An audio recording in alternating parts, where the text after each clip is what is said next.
तो hello everyone, इस video में हम डिस्कस करेंगे स्ट्रिंग एफिशिएंसी के बारे में, जो कि हमारे मैकेनिकल डिज़ाइन और ट्रांसमिशन लाइन का एक सब टॉपिक है। पहले हमें देखना पड़ेगा पोटेंशियल डिस्ट्रीब्यूशन कैसे होता है। जो हमारा सस्पेंशन टाइप इंसुलेटर होता है या फिर डिश टाइप इंसुलेटर जिसे बोलते हैं, उसके अक्रॉस में, तो उसके लिए हमें कुछ बेसिक टर्म्स जो है हमें हमारी कैपेसिटेंस से रिलेटेड या फिर कैपेसिटर से रिलेटेड वो हमें पता होना चाहिए। तो कैपेसिटर से रिलेटेड मैंने अभी एक पिछली बेसिक की वीडियो बनाई थी, बेसिक कंसेप्ट करके कैपेसिटर के ऊपर। अगर आपने नहीं देखी है तो आप देख सकते हो जाके, नहीं तो मैं थोड़ा सा उसे समराइज इस वीडियो में भी कर देता हूँ। तो कैपेसिटर जो है हमारा बेसिकली कैसे फॉर्म होता है फिर बनता है, इसकी बात करें तो कैपेसिटर जनरली क्या होता है कि दो मेटेलिक प्लेट या फिर दो कंडक्टर हमारा जब एक इंसुलेटिंग मीडियम से सेपरेट होता है तो वो एक कैपेसिटर बन जाता है। तो अगर हम दोनों प्लेट पे वोल्टेज अप्लाई करें तो वो क्या करता है, इलेक्ट्रिक फील्ड के रूप में अपने अंदर चार्ज को होल्ड कर लेता है। तो और कैपेसिटेंस, ये तो हो गया हमारा कैपेसिटर। अब होती है बात कि भाई कैपेसिटेंस क्या होता है। कैपेसिटेंस एक एबिलिटी होती है इस कैपेसिटर की, जो बताती है कि ये कितना चार्ज को स्टोर कर सकता है या फिर कितनी एनर्जी को स्टोर कर सकता है अपने अंदर इलेक्ट्रिक फील्ड के रूप में। तो ये हो गया हमारा कैपेसिटर और कैपेसिटेंस के बारे में। तो अब आती है बात कि इसके अलावा हमें ज़रूरत पड़ेगी, मैं यहाँ पे बता देता हूँ थोड़ा सा कैपेसिटिव रिएक्टेंस के बारे में। तो अब आती है बात भाई कि कैपेसिटिव रिएक्टेंस क्या होता है हमारा। तो कैपेसिटिव रिएक्टेंस जो होता है हमारा, जैसे हमारा एक रेजिस्टिव सर्किट में जिसमें एक रेजिस्टेंस लगा होता है सर्किट में, तो वहाँ पर जो रेजिस्टेंस काम करता है, जो हमारे करंट का अपोज करता है रेजिस्टेंस जो, उसी तरह हमारी एक कैपेसिटिव सर्किट में, जैसे ये हमारी कोई कैपेसिटिव सर्किट है, यहाँ पर हम एक वोल्टेज सोर्स लगा लेते हैं। यहाँ का कैपेसिटर C है और ये वोल्टेज सोर्स का V है।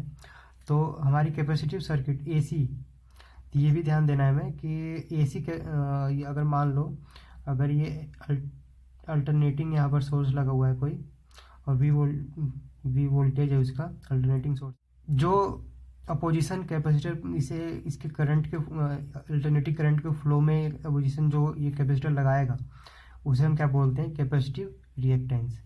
तो अब आती है बात कि कैपेसिटिव रिएक्टेंस को हम डिनोट तो XC से करते हैं, और कैपेसिटिव रिएक्टेंस जो होता है हमारा इस सप्लाई की फ्रीक्वेंसी पे भी डिपेंड करता है। और इसकी अगर फॉर्मूले की बात की जाए तो ये होता है 1/ωc। अब आती है बात कि ओमेगा क्या है हमारी, तो ये हमारी वैसे देखी जाए तो एंगुलर फ्रीक्वेंसी होती है। अगर हम इसे और इस वाली फ्रीक्वेंसी में जो हम यहाँ पर लिखते हैं कि इतने हर्ट्ज है, उस फ्रीक्वेंसी में हम इसे अगर चेंज करें तो इसका फॉर्मूला हमारा बन जाता है 1/2πfc। अब इसका मतलब ये होगा कि ओमेगा की वैल्यू जो है हमारी 2πf होती है। अब ये चीज़ हम जो है अपनी जब हम इलेक्ट्रिक सर्किट या फिर बेसिक इलेक्ट्रिकल जब हम अपना स्टार्ट करेंगे, वहाँ पर ये सब चीज़ें डिटेल में पढ़ेंगे। अभी हमें बस इतने का काम है, तो हम इतना सा देख लेते हैं। तो मैंने यहाँ पर AC क्यों बोला था आपको ये भी बता देता हूँ। अगर हम देखें कि अगर यहाँ पर DC सोर्स होता तो उसकी फ्रिक्वेंसी हमारी 0 होती, क्योंकि DC में तो फ्रिक्वेंसी होती नहीं है। तो अगर यहाँ पर हमारा F 0 हो जाता तो नीचे वाली टर्म हमारी 0 हो जाती, 1/0 हमारा टेंड्स टू इन्फिनिटी हो जाता। तो हमारा जो XC है उसकी वैल्यू मतलब इन्फिनाइट को अप्रोच कर रही है। XC जो हमारा कैपेसिटिव रिएक्टेंस है उसकी वैल्यू अब हमारी इन्फिनाइट को रीच कर रही है। तो यहाँ पर जो करंट होता हमारा, करंट I जो हो जाता वो हो जाता हमारा V/XC। तो अगर ये वैल्यू जो है हमारी बहुत हाई है, मतलब जब इन्फिनिटी को टेंड्स कर रही है, तब ये हमारा I जो है क्या आएगा, एकदम नेग्लिजिबल आएगा, 0 आएगा। तो ये जो है DC केस में तो यहाँ पर कोई करंट ही नहीं होगा, तो इसलिए यहाँ पर AC बोला था मैंने आपसे। और अगर मैं बात करूँ कि XC की यूनिट क्या है, मतलब कि किस में मेजर करते हैं, तो इसे XC को भी हम ओम में मेजर करते हैं, ओम, जिसे हम ओम, इसे रेजिस्टेंस को भी ओम में मेजर करते हैं। तो ये इस चीज़ की हमें ज़रूरत पड़ेगी अभी आगे जब हम इसकी डेरिवेशन करेंगे। और तो चलिए हम अपनी वीडियो इसके आगे स्टार्ट करते हैं यहाँ से। तो हम सबसे पहले हम देखेंगे कि पोटेंशियल कैसे डिस्ट्रीब्यूट होता है हमारे सस्पेंशन टाइप इंसुलेटर के अक्रॉस में, या फिर डिस्क टाइप इंसुलेटर भी बोलते हैं हम कई बार इसे। तो आई होप आपने वो वाली वीडियो देख रखी है हमारी इंसुलेटर वाली, तो आपको उसके बारे में पता होगा। तो मैं स्टार्ट करता हूँ यहाँ से।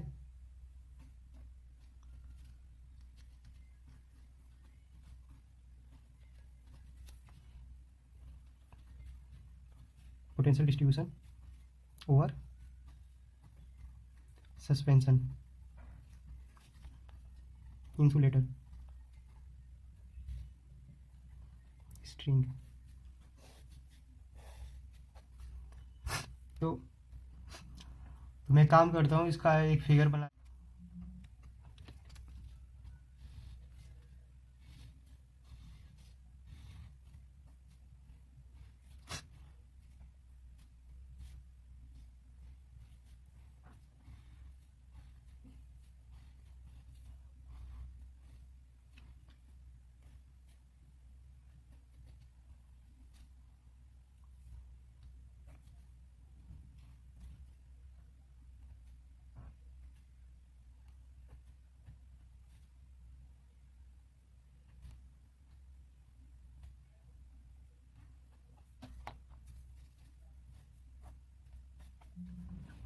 तो ये मैंने एक टावर बनाया है और ये हमारी एक क्रॉस आर्म्स है। तो ये हमारी एक क्रॉस आर्म्स है जिस पे ये 3 सस्पेंशन टाइप के इंसुलेटर लगे हुए हैं, या फिर डिस्क्राइब इंसुलेटर बोल रहे हैं हम। और यहाँ पर एक हमारा ये जो कंडक्टर है, हमारा कंडक्टर वायर गया हुआ है। तो यहाँ पर क्या देखते हैं हम कि यहाँ पर एक बात जो है हमारी ध्यान रखने वाली ये है कि जब भी हम इस यहाँ पे इसकी वोल्टेज की बात करेंगे, यहाँ पर हम इसे फेज़ वोल्टेज लेके चलेंगे। और क्यों फेज़ वोल्टेज लेंगे अभी मैं वो भी जब आगे करूँगा तो मैं बता दूंगा क्यों फेज़ वोल्टेज ले रहे हैं हम इसे।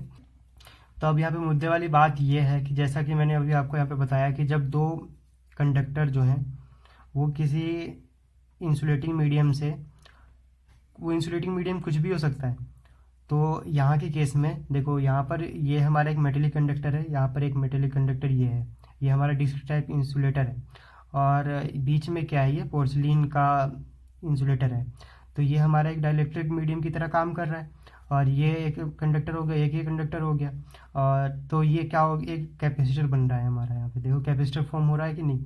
तो यहाँ पर क्या हुआ, अगर हम देखें तो 1 2 3 कैपेसिटर बन रहे हैं यहाँ पर। तो और जो इनकी कैपेसिटेंस की वैल्यू है, जो इनका सेल्फ कैपेसिटेंस है, वो बराबर होगा। क्यों बराबर होगा भाई? क्योंकि जो इनका मटेरियल है पोर्सिलिन, जो इनके ये कंडक्टर मटेरियल है ये वाला, वो भी सेम है। और जो ये इंसुलेटर है, ये इसका मटेरियल जो है पोर्सिलिन यूज होता है, मैंने आपको बताया भी था उधर पिछली वीडियो में। तो यहाँ पर पोर्सिलिन यूज हो रहा है, वो भी सेम है तीनों का। तो यहाँ पर जो इनका कैपेसिटेंस की वैल्यू होगी वो भी तीनों सेम होगी, सी सी सी। और इसे हम क्या बोलते हैं, सेल्फ कैपेसिटेंस, या फिर हम कई बार इसे म्यूचुअल कैपेसिटेंस भी बोलते हैं। तो अब बात आती है कि भाई वोल्टेज क्या है इसका, यहाँ से यहाँ तक का। तो अगर हम इसे वोल्टेज V बोलते हैं, जो कि अभी मैंने आपको बोला कि फेज़ वोल्टेज होगा हमारा। क्यों फेज़ वोल्टेज होगा ये भी बता देता हूँ मैं आपको। ये देखो यहाँ पर हमारा ग्राउंड होगा,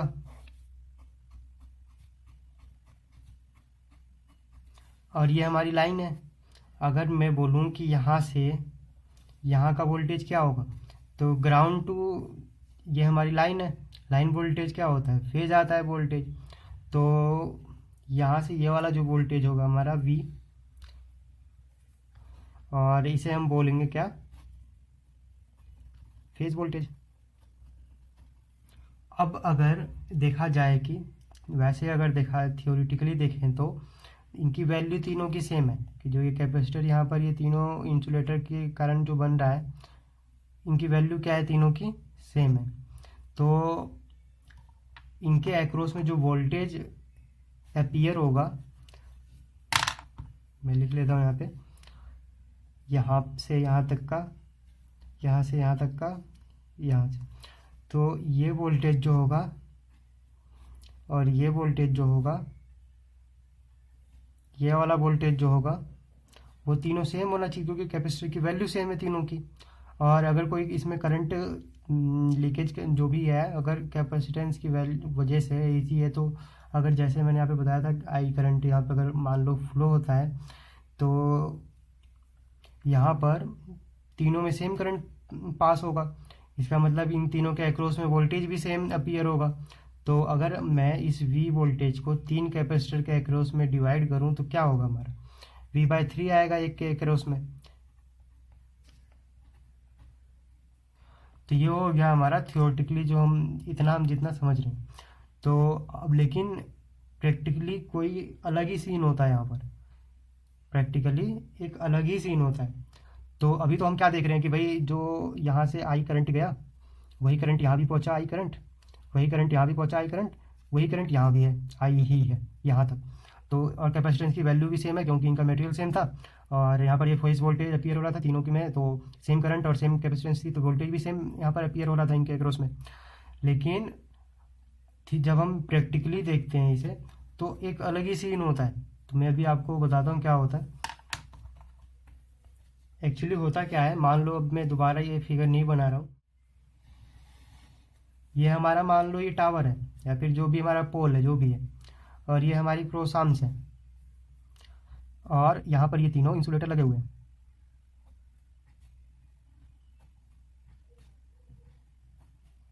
और यहाँ पर हमारा ये कंडक्टर गया हुआ है। अब तक हमने क्या देखा कि भाई इसकी वैल्यू सी है, इसकी वैल्यू सी, इसकी वैल्यू सी, यहाँ से आई करंट गया, यहाँ भी वही पहुँचा, यहाँ भी वही पहुँचा, यहाँ भी वही पहुँचा, और यहाँ से यहाँ तक का वोल्टेज जो है हमारा V है, जो कि फेज वोल्टेज हम बोल रहे थे अभी, और इसके अक्रॉस में वोल्टेज जो है हमारा V/3 है, इसके अक्रॉस में वोल्टेज जो है हमारा V/3, इसके अक्रॉस में वोल्टेज जो है हमारा V/3। तो ये कहानी अब तक की थी हमारी। लेकिन एक्चुअली देखा जाए तो कैपेसिटेंस तो यहाँ भी फॉर्म हो रहा है। आप देखो ध्यान से, ये हमारा एक कंडक्टर है, पोल जो है हमारा, ये भी एक कंडक्टर है, ये भी एक कंडक्टर है, ये भी एक कंडक्टर है, ये भी एक कंडक्टर है। कैपेसिटेंस तो भाई यहाँ भी बनेगा। तो अब हम क्या देखते हैं कि भाई एक यहाँ पर भी कैपेसिटेंस बनता है यहाँ पे, क्योंकि ये भी एक कंडक्टर है और ये भी एक कंडक्टर है, और बीच में ये हमारी एयर जो है एक इंसुलेटिंग मीडियम की तरह काम कर रही है। यहाँ भी सेम सीन होगा और यहाँ भी सेम सीन होगा भाई, क्योंकि यहाँ भी एक कंडक्टर है, यहाँ भी एक कंडक्टर है। यहाँ नहीं होगा क्योंकि ये तो सेम ही चीज़ है, क्रॉस आर्म्स है यहाँ पर, तो यहाँ से यही सेम कंडक्टर यहाँ पर, यहाँ तो नहीं होगा। लेकिन यहाँ पर 3 डिस्क के केस में एक यहाँ कंडक्टर, यहाँ 3 कैपेसिटेंस यहाँ पे फॉर्म हो रहे हैं। अब ये जो कैपेसिटेंस होता है इसे हम शंट कैपेसिटेंस के नाम से जानते हैं।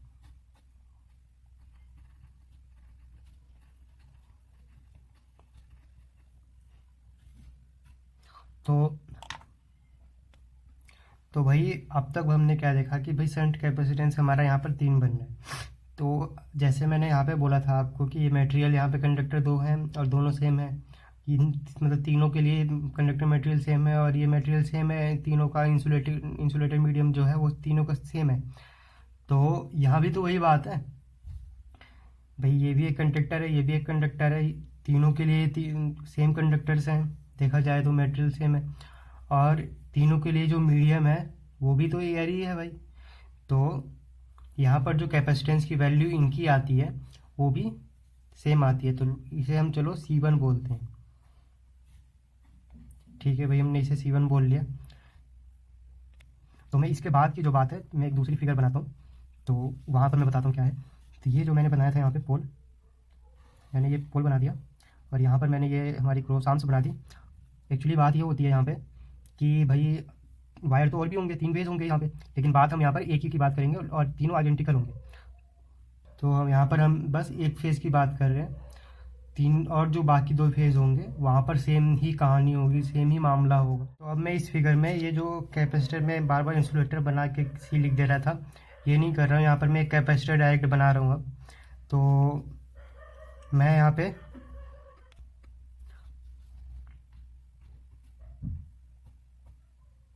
ये कैपेसिटर हो गया, ये दूसरा हो गया,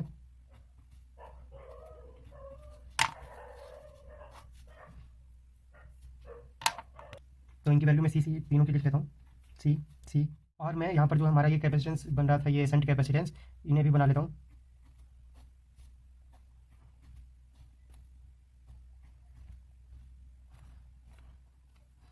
और इनकी वैल्यू जो होगी C1 C1 C1 थी, C1 C1 C1। तो अब क्या होगा कि यहाँ से जो भी आई करंट आया हमारा, आई जो हम ले रहे थे, आई यहाँ से तो करंट आई ही आएगा यहाँ से, लेकिन कुछ करंट जो है इसकी वजह से, जो यहाँ पे सेल्फ कैपेसिटेंस ये वाला है, इसकी वजह से इधर जाने लगेगा। तो उसको हम मान लो नाम देते हैं I3।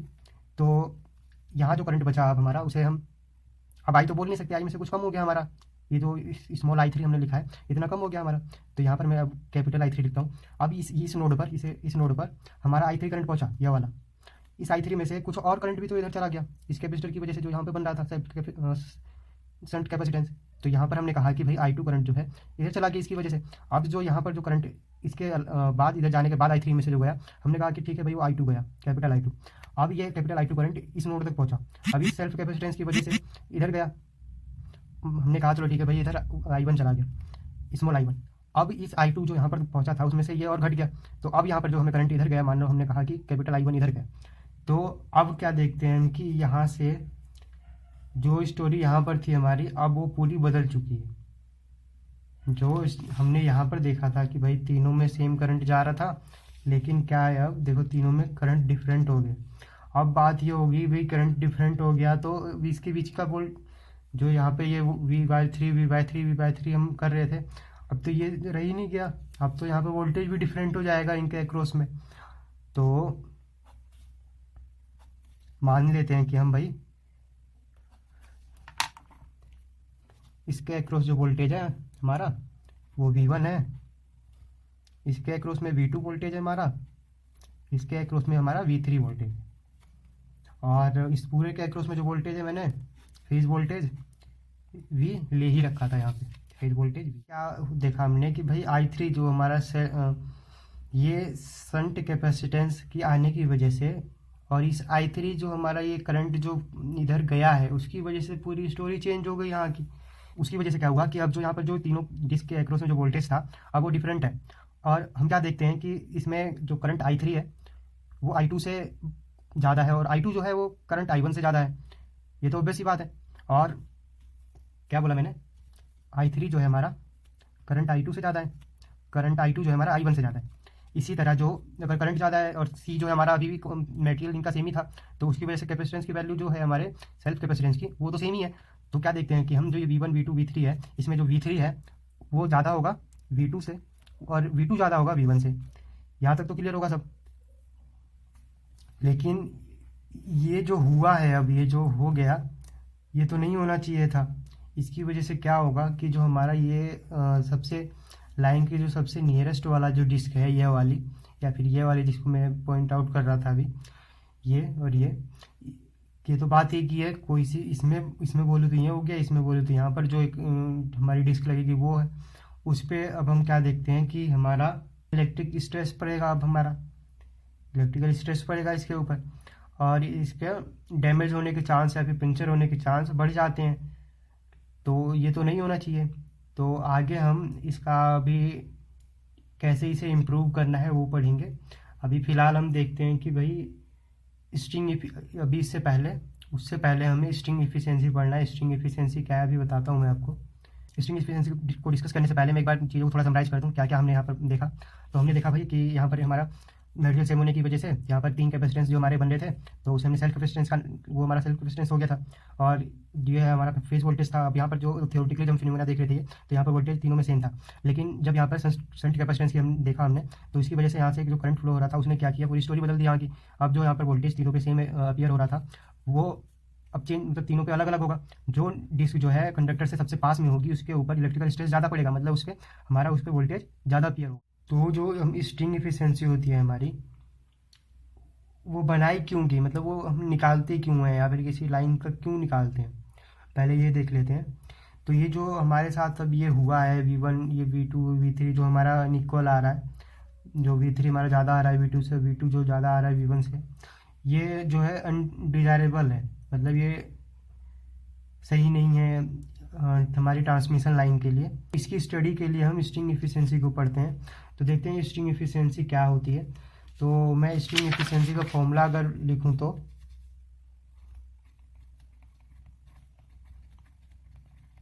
String efficiency total voltage जो होगा टोटल वोल्टेज मीन्स ये वाला voltage V, total voltage across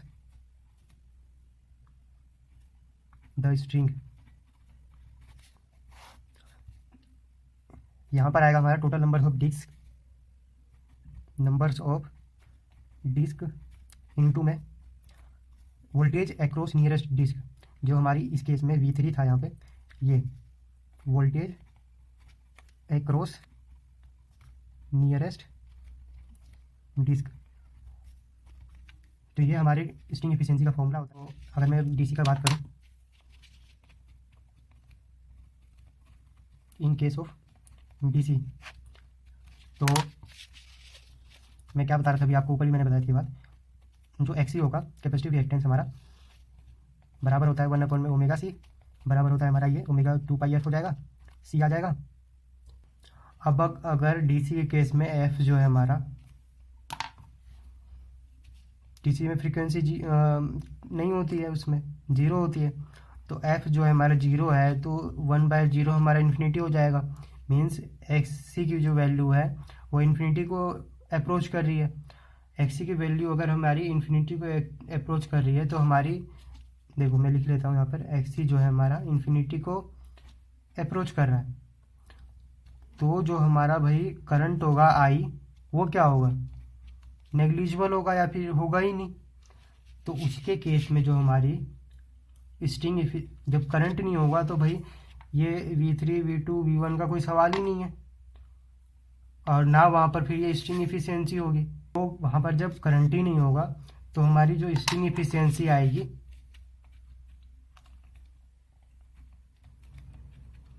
वो हमारी 100% आएगी। मीन्स अगर हम DC केस के लिए देखें तो हमारी जो स्ट्रिंग एफिशिएंसी है वो 100% आती है। आप ये बात मेरी समझ गए होंगे आप, ये जो मैं बताना चाह रहा था आपको यहाँ पे। तो ये वीडियो तो ऐसे ही काफ़ी लंबी हो गई है, तो अब मैं इसका अगली डेरिवेशन, जो इसका डेरिवेशन है, मैं अगली वीडियो में करवाऊँगा। Means I mean second part में इसका, अब मुझे तो उसमें हम इसका डेरिवेशन कर लेंगे, देखेंगे। तो आई होप आपको ये सब समझ में आ गया होगा। अगर फिर भी आपका इसमें कहीं भी डाउट है, कुछ भी डाउट है, तो आप मुझे कमेंट करके पूछ सकते हो। और अगर वीडियो अच्छी लगी तो लाइक शेयर एंड सब्सक्राइब जरूर करिए। Thank you.